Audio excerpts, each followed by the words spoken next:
بسم الله الرحمن الرحيم الحمد لله نحمده ونستعينه ونستغفره ونؤمن به ونتوكل عليه ونعوذ بالله من شرور أنفسنا ومن سيئات أعمالنا من يهده الله فلا مضل له ومن يضلله فلا هادي له ونشهد أن لا إله إلا الله وحده لا شريك له ونشهد أن سيدنا ونبينا ومولانا محمدا عبده ورسوله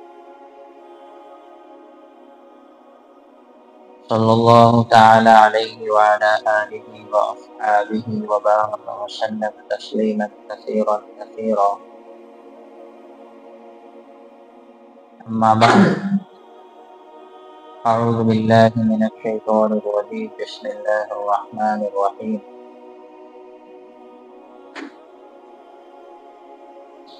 لن ينال الله لحومها ولا دماؤها ولكن يناله التقوى منكم وقال الله سبحانه وتعالى والفجر وليال عشر والشفع والوتر والليل إذا يسر صدق الله مولانا العلي العظيم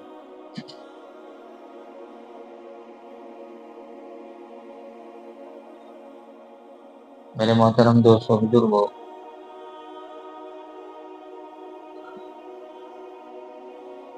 اللہ سبحانہ و تعالی نے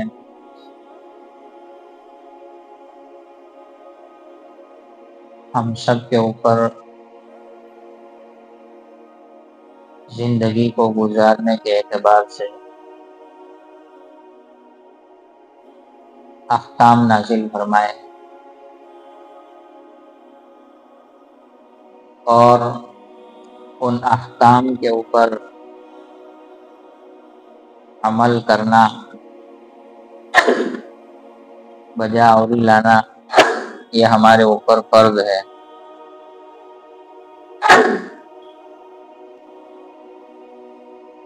اللہ کے بہت سارے احکامات ہم سب کے اوپر لاگو پڑتے ہیں اور انہی احکامات کی بنیاد پر اللہ سبحانہ و تعالی کی طرف سے فرما بردار بندہ کون ہے اور نافرمان بندہ کون ہے، اس کی شناخت اور پہچان ہوگی۔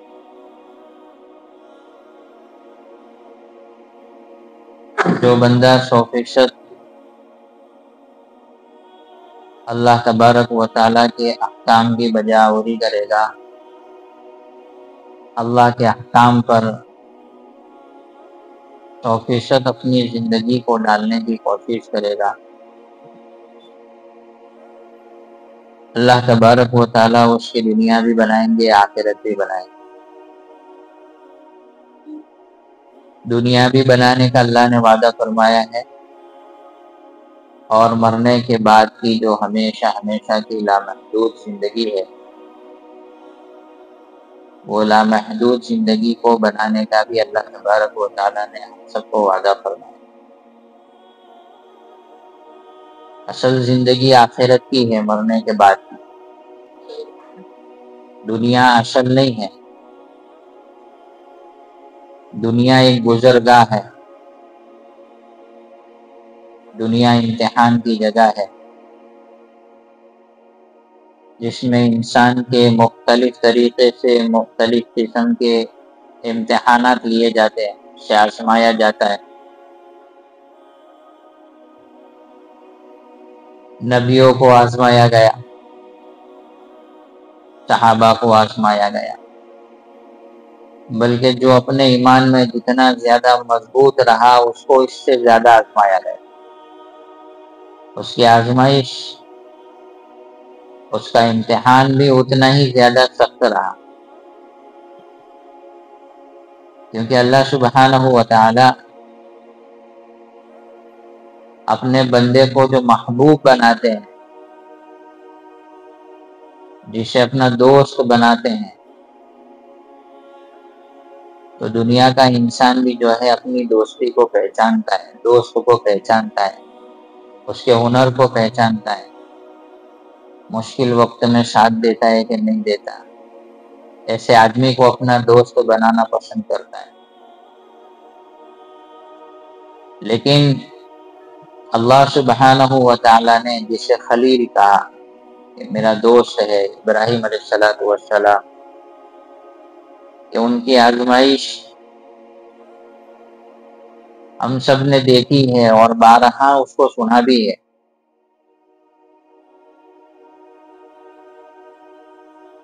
تو اللہ تبارک و تعالیٰ نے جو دوستی کا پیغام دیا کہ یہ میرا دوست ہے ابراہیم خلیل اللہ، لیکن اپنے دوست کی آزمائش بھی ایسے ہی نہیں ہوئی۔ جو جتنی بڑی دوستی کا دعویٰ کرتا ہے وہ اتنے ہی بڑے امتحان میں آزمایا بھی جاتا ہے۔ اس لیے ہم لوگوں نے حضرت ابراہیم علیہ السلام کا اور ان کے بیٹے اسماعیل علیہ السلام کا واقعہ تو سنا ہی ہے، لیکن اللہ سبحانہ و تعالی نے یہ جو مہینہ شروع ہو رہا ہے ذی الحجہ کا،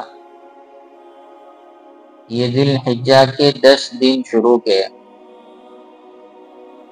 جو اللہ سبحانہ و تعالی نے ہمیں عطا فرمائے ہیں، بڑی فضیلت والے دن۔ اللہ تبارک و تعالی نے ان 10 دنوں کی اندر عبادت کے کرنے کی قسم کھائی۔ یہ 10 دن اتنے ویلیو رکھتے ہیں، اللہ سبحانہ و تعالیٰ کو کسی بھی چیز کے قسم کھانے کی ضرورت نہیں ہے، لیکن اللہ تبارک و تعالیٰ نے ذی الحجہ کی پہلی اور 10 تاریخ، پہلی سے لے کر 10 تاریخ تک، یہ 10 دنوں کی اللہ تبارک و تعالیٰ نے جو ہے قسم کھائی۔ اور ان 10 دنوں کے اندر بھی 9ویں ذی الحجہ کا دن، عرفہ کا دن اور زیادہ فضیلت والا، اور زیادہ فضیلت والا، کہ جس نے عرفہ کے دن کا روزہ رکھا، جس نے عرفہ کے دن یعنی 9ویں ذی الحجہ کا جس نے روزہ رکھا، اللہ کے نبی صلی اللہ علیہ وسلم نے فرمایا کہ اس کے 1 سال اگلے اور 1 سال پچھلے گناہ معاف ہو جاتے ہیں۔ لیکن یہ ساری عبادتیں اللہ تبارک و تعالی ہم سے کیوں کرواتے ہیں؟ اور ہر جگہ پر ہر عبادت کی ایک ویلیو ہے، ہر جگہ پر ہر عبادت کی اللہ کے یہاں پر ویلیو ہے۔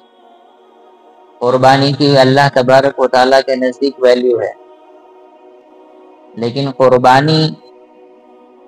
قربانی جو ہے وہ شکر کا نذرانہ ہے، کہ جب حاجی اپنا حج پورا کر لیتا ہے تو اس کے شکر کے طور پر اس سے قربانی کروائی جاتی ہے۔ جیسے رمضان المبارک کا مہینہ ختم ہوتا ہے تو رمضان میں جو بندوں نے تکلیفیں اٹھائی ہے، روزے رکھے ہیں، بھوکے پیاسے رہے ہیں، تو اس کے شکر کے نذرانے میں اللہ تبارک و تعالیٰ نے عید کا دن عطا فرمایا، عید الفطر کا۔ ایسے ہی حج کے جو 5 دن ہوتے ہیں، وہ 5 دن کے اندر حج کا جو اصل جو دن ہے وہ یہ وقوف عرفہ ہے۔ کیا ہے؟ وقوف عرفہ۔ تو وقوف عرفہ کے بعد میں اللہ تبارک و تعالیٰ نے سیدھا حکم یہ دیا کہ قربانی کرو، یہ شکر ہے، اس کا نذرانہ ہے قربانی، کہ تمہاری عبادت مکمل ہوئی۔ لیکن یہ جتنی حج کے اندر عبادتیں ہیں وہ ساری کی ساری عبادتیں اللہ تبارک و تعالیٰ کے حکم کی اتباع کرواتا ہے۔ جتنی عبادتیں ہیں، مزدلفہ میں رکنا، مینا میں جانا، مسجد حرام کے اندر نماز پڑھنا، کنکریاں مارنا، پتھر مارنا، یہ ساری عبادتیں جو ہیں وہ اللہ کے حکم کی اتباع، وہ دنیاوی اصل جو زندگی ہے، وہ اصل زندگی کے گزارنے کے اعتبار سے اس کے اندر جو ہے ہمیں تقویت دیتی ہے۔ جیسے اگر اللہ کے حکم کی اتباع مسجد حرام کے اندر جو ہے ایک نماز پڑھنے کا ثواب 1,00,000 نماز کے برابر ہے، لیکن جب حج کے ایام شروع ہوتے ہیں اور اللہ تبارک و تعالیٰ کی طرف سے جو ہے مینا کی طرف چلنے کا حکم ہوتا ہے تو سارے ہی لوگ 5 نمازیں جو ہے وہ مینا میں پڑھتے ہیں۔ اگر اس وقت کوئی آدمی مینا کو چھوڑ کر مسجد حرام میں نماز پڑھے تو کیا اس کی نماز کی ویلیو رہے گی؟ بولو نا، اس کی نماز کی ویلیو رہے گی؟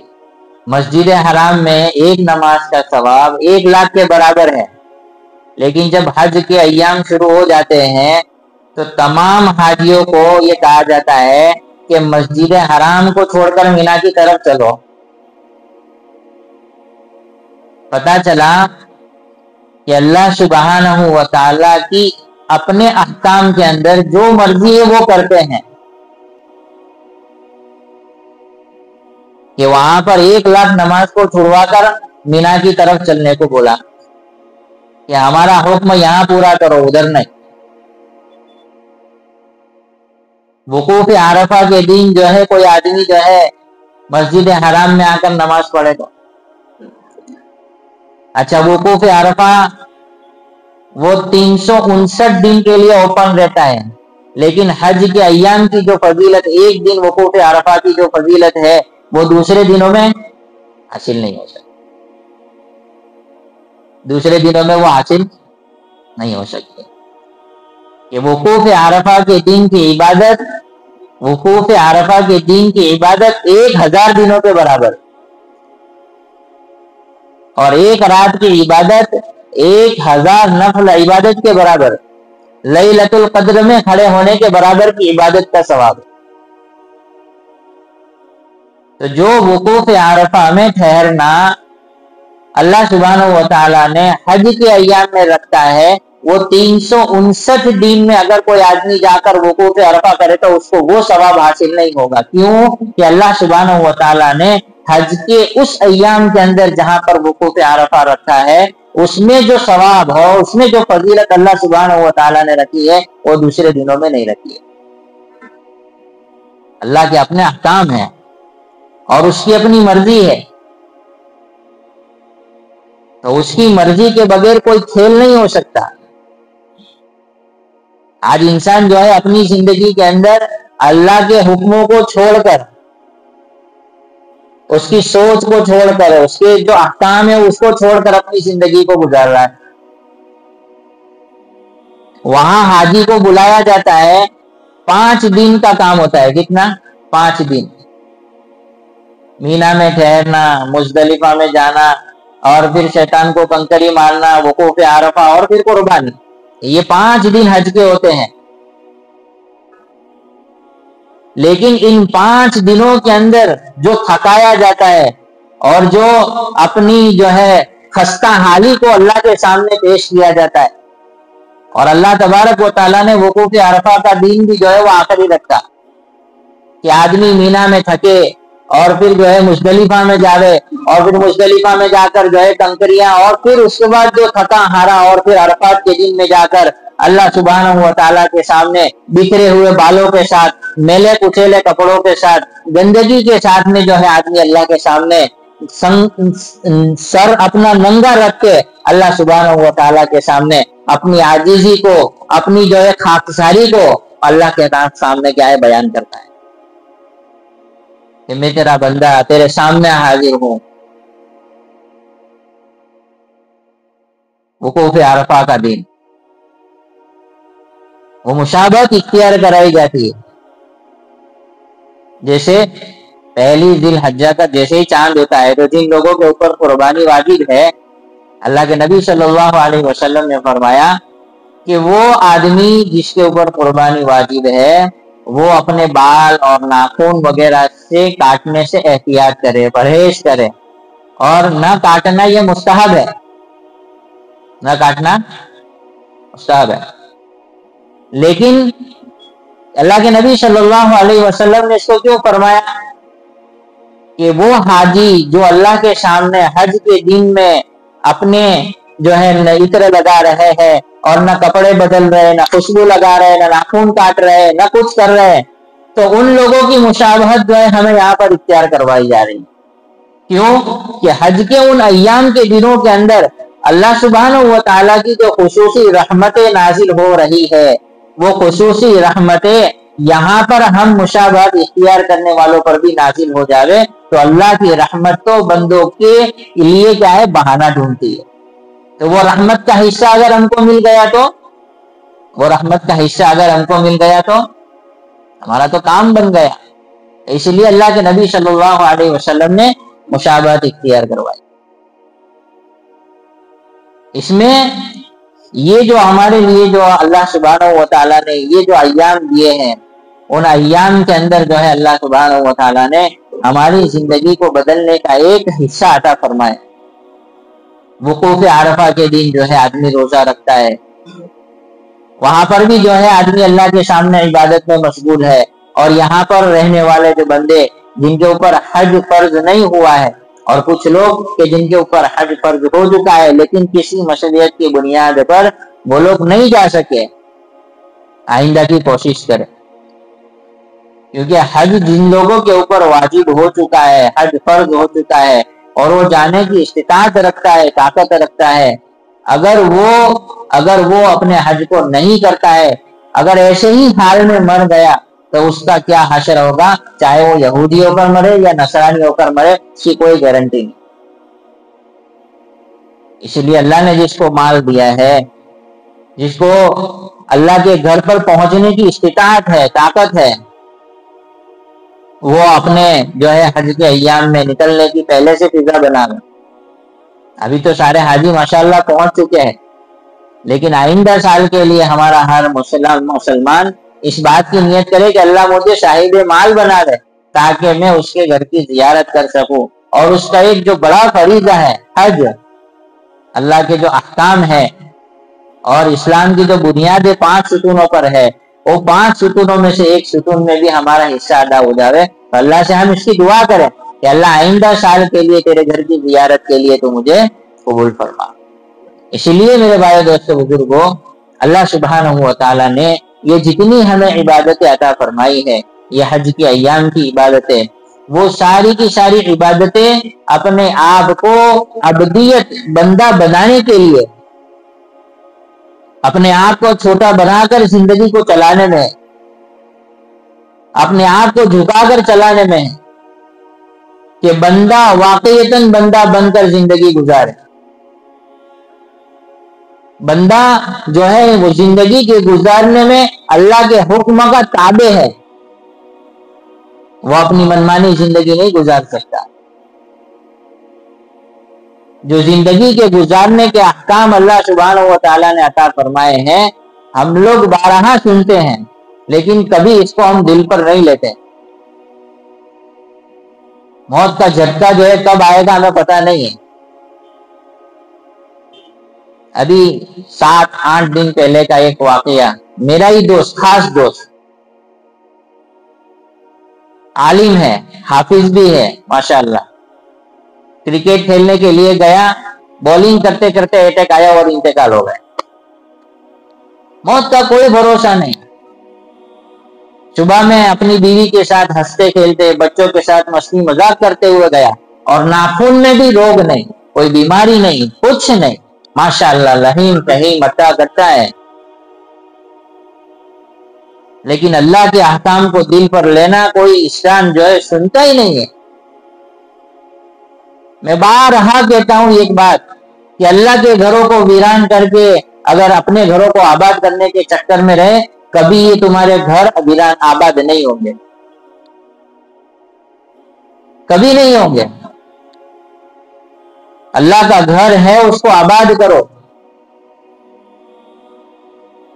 یہ بددعا، اس کی بددعا اتنی خطرناک ہے کہ اللہ جس نے مجھے ویران کیا تو اس کو ویران کر دے۔ یہ مسجد کی صفیں یہ آواز دیتی ہے کہ اے اللہ جس نے مجھے ویران کیا ہے تو اسے ویران کر دے۔ مؤذن کی پکار دن میں 5 مرتبہ ہوتی ہے آپ کو بلانے کے لیے، حی علی الصلاۃ، آؤ نماز کی طرف، حی علی الفلاح، آؤ کامیابی کی طرف۔ کامیابی کے لیے اللہ تعالیٰ تم کو دن میں 5 مرتبہ بلاتا ہے، لیکن بندہ جو ہے اپنی کامیابی کو بازار میں ڈھونڈتا ہے اور یہ سوچتا ہے کہ اب یہ گراہک پٹ جاوے تو جو ہے میں جا کے نماز پڑھ لوں گا، لیکن ایک جاتا ہے، دوسرا آتا ہے، دوسرا جاتا ہے، تیسرا آتا ہے، اور تمہاری نماز قضا ہو جاتی ہے اور اللہ کا گھر اسی وقت ویران رہتا ہے۔ میرے بھائی دوستو بزرگوں، اگر دلوں کے اندر خوشحالی چاہتے ہو، گھروں کے اندر چین، سکون اور اطمینان چاہتے ہو، تو اپنے گھروں کے اندر اور اللہ کے گھروں کے اندر اس کے حکموں کو پورا کرنے کے عادی بنو۔ جیسے شروع میں بتایا کہ اللہ کے حکم کی اتباع ہر مسلمان پر ضروری ہے، فرض ہے، کہ اگر اللہ کے حکم کو توڑ کر، اللہ کو ناراض کر کے آپ اپنی زندگی کے کسی بھی حصے میں اگر کامیاب ہو گئے تو وہ دنیاوی اعتبار سے آپ کی کامیابی ہے، لیکن آخرت کے اعتبار سے کوئی کامیابی نہیں۔ کہ دنیا کے اعتبار سے تو انسان بڑا کامیاب سمجھا جاتا تھا، بڑے عہدے والا سمجھا جاتا تھا، بڑی ڈگری والا سمجھا جاتا تھا، لیکن وہ دنیا والوں کی نگاہ میں، آخرت والوں کی نگاہ میں وہ فیل ہے۔ اس لیے اپنی زندگی کو بنانے کا ایک مقصد آدمی پلان تیار کرے کہ مجھے صبح میں اٹھ کر کیا کرنا ہے۔ کہ جب آدمی صبح میں اٹھے تو سب سے پہلے اللہ کے حکم سے اس کی شروعات کرے۔ کہ جب آدمی سوئے تو اللہ کے حکم کے ساتھ، اور جب اٹھے تو بھی اللہ کے حکم کے ساتھ۔ سوئے گا تو اللہ کے حکم کے ساتھ، اٹھے گا تو بھی اللہ کے حکم کے ساتھ۔ جب اللہ کے حکم کی بجا آوری کرے گا، اللہ تبارک و تعالی پوری رات عبادت کا ثواب فری میں دے دیں گے۔ کہ جس نے عشاء کی نماز جماعت کے ساتھ پڑھی اور جس نے فجر کی نماز جماعت کے ساتھ پڑھی، پوری رات عبادت کا ثواب۔ کتنے مسلمان ہیں جن کی فجر کی نماز اپنے بستروں پر ہوتی ہے؟ کتنے مسلمان؟ اور ریزن، وجہ کیا بتاتے ہیں؟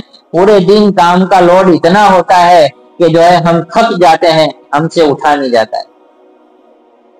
وہ ریزن وہ نہیں ہے، ریزن ہمارے ہاتھوں کا موبائل ہے۔ کہ آدمی فری ہوا نہیں ہے کہ سیدھا موبائل لے کے بیٹھ جائے گا، اور اس کے ریڈیشن جو تمہارے دماغ پر اثر کرتا ہے وہ آپ کو فجر میں اٹھنے سے مانے بنتا ہے۔ اس لیے ہر ایک انسان یہاں سے یہ نیت کر کے جاوے کہ انشاءاللہ اللہ کے حکم سب سے پہلا جو فرض نماز ہے، وہ نماز ہماری زندگی سے کبھی نہیں جائے گی۔ بہت ساری باتیں ہیں بیان کرنے کے لیے، لیکن اصل جو احکام ہے جس سے انسان کی زندگی بنتی ہے اور جس سے انسان کی زندگی کے اندر بگاڑ پیدا ہوتا ہے، وہ سب سے پہلا حکم نماز ہے۔ اس لیے جب اللہ کے نبی صلی اللہ علیہ وسلم کے زمانے میں کوئی آدمی ایمان کے اندر داخل ہوتا تھا تو اس کو سب سے پہلے نماز سکھائی جاتی۔ تو کیوں نماز سکھائی جاتی ہے؟ دوسرے احکام نہیں تھے اس کے اوپر؟ کہ بھائی نماز اسلام کے رکن میں سب سے پہلا رکن ہے۔ ایمان میں داخل ہونے کے بعد ایک نماز بھی اس سے قضا نہ ہو جائے۔ اور ہماری کتنی نمازیں قضا ہوئی، کتنی نمازیں چھوڑ کر ہم زندگی گزارے، اور ہمارے دلوں کے اوپر اور ہمارے چہرے پر اس کا کوئی احساس ہی نہیں۔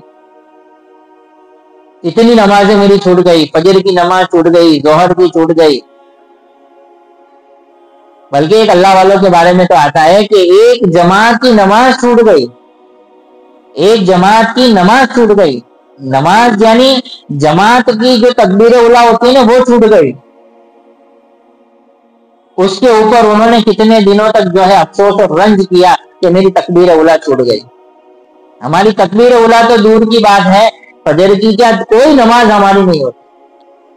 اس لیے جو ہے شیطان نے ہر ایک کو جو ہے نا اپنی عبادتوں پر مطمئن کر کے رکھا ہے۔ میں بارہا کہتا ہوں کہ فجر کی نماز پڑھنے والا فجر کی نماز پر مطمئن، ظہر کی نماز پڑھنے والا ظہر کی نماز پر مطمئن، 2 وقت کی نماز پڑھنے والا 2 وقت کی نماز پر مطمئن، 5 وقت کی نماز پڑھنے والا اس کے اوپر مطمئن۔ اور کچھ نمازی ایسے ہیں جو جمعہ ٹو جمعہ، کچھ نمازی جمعہ ٹو جمعہ، وہ جمعہ کی نماز پر مطمئن ہے کہ ہفتے میں 1 مرتبہ تو پڑھ لیں۔ ابھی 3 دن پہلے ایک بندے سے ملاقات ہوئی تو بولے اپنے تو صرف سال میں 2 ہی نماز پڑھتے ہیں۔ کتنی نماز؟ 2۔ کون سی؟ ایک عید الفطر کی نماز اور ایک عید الاضحیٰ کی نماز. یہ ہے مسلمان.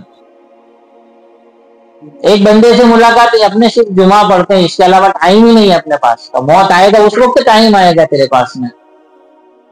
اس لیے ہر ایک انسان اپنی زندگی کے بارے میں سوچے کہ یار میری زندگی کہاں جا رہی ہے، میں اللہ کو چھوڑ کر میں کہاں زندگی گزار رہا ہوں. اللہ کو چھوڑ کر، اس کے در کو چھوڑ کر ہمارے پاس میں کوئی ٹھکانہ ہی نہیں. اس کے در کے بغیر ہمارا کوئی ٹھکانہ ہی نہیں ہے. ابھی ایک آدمی کو معلوم ہے کہ دنیا کا فلاں انسان جو ہے اس کے در پر کوئی بھی جاتا ہے تو اس کی ضرورت پوری ہو جاتی ہے، تو آدمی وہاں پر کیسا بھاگتا ہوا جاتا ہے، دوڑتا ہوا جائے گا کہ میری ضرورت یہاں سے پوری ہوگی. اور اللہ تعالیٰ دن میں 5 مرتبہ تمہاری ضرورت کو پورا کرنے کے لیے تم کو اپنے گھر میں بلاتا ہے. حیا علی الفلاح، آؤ کامیابی کی طرف. اعزاز کرتا ہے، اللہ کے گھر میں آنے والے کا اکرام کیا جاتا ہے. لیکن مسلمان اسے دور بھاگ رہا ہے کہ ابھی میرے پاس کام ہے، میرے پاس ٹائم نہیں ہے، میرے پاس گراہک اتنے ہیں. لیکن جب یہ ساری چیزیں اللہ سبحانہ و تعالیٰ چھین لیتے ہیں تو پھر آدمی کیا ہے، مایوس ہو جاتا ہے. پھر اس کے پاس ٹائم ہی ٹائم ہے. بہت سارے لوگ دیکھیں ایسے کہ جب حالات آتے ہیں نا تو پھر مسجد کا کونا دکھتا ہے، پھر تسبیح نہیں چھوٹتی ہے، پھر ایک وقت کی نماز نہیں چھوٹتی ہے. تو وہ حالات کے آنے سے پہلے اپنے آپ کو سنبھالیں. اللہ تبارک و تعالیٰ بھی بندے کو کیا کرتے ہیں، ہلاتے ہیں، جھنجھوڑتے ہیں. ہوش میں آ جا، عقل میں آ جا، تیری عقل ٹھکانے لے آ. تو مسلمان ہے، تو ایمان والا ہے، تیرے اوپر اللہ کے احکام نازل ہوئے ہیں. ان احکام کو نازل کرنے کے بعد اب تیرے اوپر ضروری ہے کہ تو ان احکام کے اوپر اپنی زندگی کو گزار. سمجھنے والے، سنبھلنے والے سنبھل جاتے ہیں کہ بھئی موت کا جھٹکا آ گیا تو میں اللہ کو کیا منہ دکھاؤں گا. موت نے جو ہے اگر میری گردن کو دبو سے لیا تو میرا کیا حال ہوگا. تو سمجھنے والے سمجھ جاتے ہیں اور اپنی زندگی کے روٹیشن کو چینج کرتے ہیں کہ نہیں بھائی اپنی زندگی کو اب بدلنا ہے. تو ہر ایک انسان جو ہے یا بیٹھنے والا یہ اپنی نیت کرے کہ اب جتنا ہوا ہے، جو اللہ کی نافرمانی ہوئی ہے، جو اللہ کے حکموں کو توڑ کر زندگی گزاری ہے، سب سے پہلے آدمی جو ہے سچی پکی توبہ کرے. توبہ کا راستہ 24 گھنٹے 24 آورز کھلا رہتا ہے. اس کے لیے کوئی وقت مقرر نہیں. آدمی چلتے پھرتے دل کے احساس کے ساتھ کہ یار میں نے بہت نافرمانی کر لی، بہت گناہ کر لیے، اور اللہ کے سامنے چلتے چلتے اللہ کے سامنے کہہ دیا کہ اللہ تو مجھے معاف کر دے، میری زندگی بہت بیکار چل رہی ہے. اللہ سبحانہ و تعالیٰ بندے کی توبہ کے انتظار میں رہتے ہیں، فوراً معاف کر دیتے ہیں. لیکن عبادت، توبہ کا تعلق جو ہے وہ اللہ تبارک و تعالیٰ سے، اس میں 2 طریقے ہیں. ایک حقوق اللہ ہے اور ایک حقوق العباد ہے. کہ اللہ کے اپنے حقوق وہ توبہ اللہ سے معاف ہو جاتے ہیں. اللہ کے سامنے گڑ گڑائے، آنسو بہائے، معاف ہو جائیں گے. لیکن حقوق العباد جب تک کہ بندہ معاف نہیں کرے گا تب تک کہ وہ معافی وہاں سے قبول نہیں ہوگی. اس لیے اللہ کے سامنے عاجزی کرے، تواضع کرے، نرمی کے ساتھ. اللہ کے سامنے جیسا مانگنے کا حق ہے. بڑے آدمی کے پاس میں آدمی مانگتا ہے تو کیسے جاتا ہے؟ ایسے جا کے کھڑا ہوتا ہے. دنیا کے کسی پیسے والے کے پاس میں ایسے جا کے کھڑا ہوتا ہے. پولیس والے کے سامنے ایسے کھڑا، عہدے ڈگری والے کے سامنے ایسا کھڑا ہوتا ہے. تو اللہ کے سامنے کیسا کھڑا ہونا چاہیے؟ جو ساری ڈگری والوں سے ڈگری والا ہے، سارے دینے والوں سے سب سے زیادہ دینے والا ہے، تو اس کے سامنے کتنی نرمی، کتنی عاجزی اور کتنا اپنے آپ کو چھوٹا کرنا پڑے. لیکن اللہ سبحانہ و تعالیٰ اس کا بھی انتظار نہیں کرتے ہیں. بندہ سچے دل سے اللہ کے سامنے آ کر کھڑا ہو کر اپنی زندگی کی معافی مانگ لیتا ہے، اللہ سبحانہ و تعالیٰ اس کو معاف کر دیتے ہیں. تو سب سے پہلے ہمارے یہ مجمع جو ہے اس کی نیت کرے کہ انشاءاللہ میں اپنی زندگی کو بدلوں گا، اور آج اسی مجمع کے اندر میں بیٹھ کر اللہ تبارک و تعالیٰ سے معافی مانگوں گا. اور جن کے حقوق کی ادائیگی مجھ پر واجب ہے، جس کو ستایا ہے، ظلم کیا ہے، یہ کیا ہے، کسی کا حق دبایا ہے، یا بہن بھائی کے ساتھ بول چال بند ہے، تو جو ہے اس کو اللہ سبحانہ پہلے ان لوگوں سے معافی مانگ کے معاملہ کلیئر کر لے. پھر آپ دیکھو زندگی گزارنے میں ایسا مزہ آئے گا، کیونکہ آدمی جو ہے دنیاوی بوجھ سے ایک ہلکا ہو جائے گا. آخرت کا جو بوجھ اس کے سر پر آنے والا تھا، معافی کا اور لوگوں کے حقوق کا اور ظلم کا، اس سارے بوجھ سے آدمی جب فری ہو جائے گا، جب وہ نماز پڑھنے کے لیے کھڑا ہوگا